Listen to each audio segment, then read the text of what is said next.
notorious murder trial, the Los Angeles Innocence Project taking up the case of convicted killer Scott Peterson. He's currently serving a life sentence without parole for the 2002 murder of his wife Lacey, who was 8 months pregnant with their unborn child Connor. At the time, investigators said Peterson dumped their bodies from his fishing boat into San Francisco Bay, where they surfaced months later. Peterson was convicted in 2004 and sentenced to death the following year. The case capturing the nation's attention, inspiring countless books and TV shows. Scott Peterson, show us your hands! Show us your hands! In 2020, California's Supreme Court overturned his death sentence, citing jury selection errors by the trial judge. Peterson was resentenced to life without parole, but denied a new trial in 2022. In court filings, including a motion for new DNA testing, the L.A. Innocence Project says new evidence now supports Mr. Peterson's long-standing claim of innocence.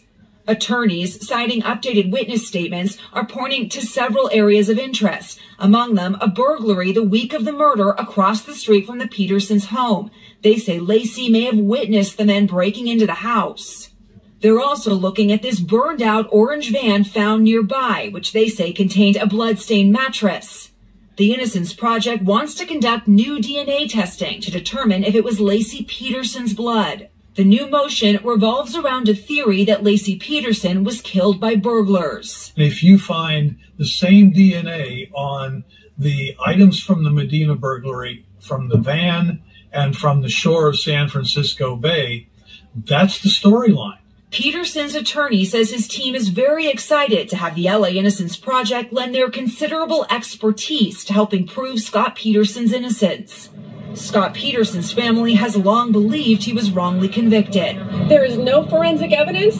There is no timeline to this crime. Scott Peterson is innocent. But prosecutors have argued Peterson's behavior following Lacey's disappearance, including sporting different hair colors and carrying $10,000 in cash when he was arrested not far from the U.S.-Mexico border, demonstrated his guilt.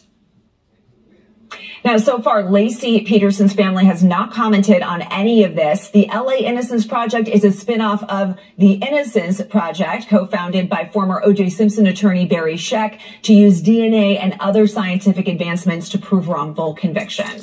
All right, so it's a long legal road. What would happen next? Could it actually head to a retrial?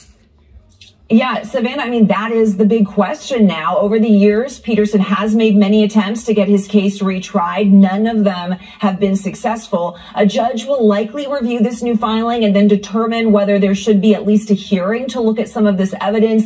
I did speak to a former Modesto police detective last night who was one of the lead investigators in this case. He says these new filings do nothing to change his opinion. In fact, he told me, I'm confident we got the right guy, Savannah.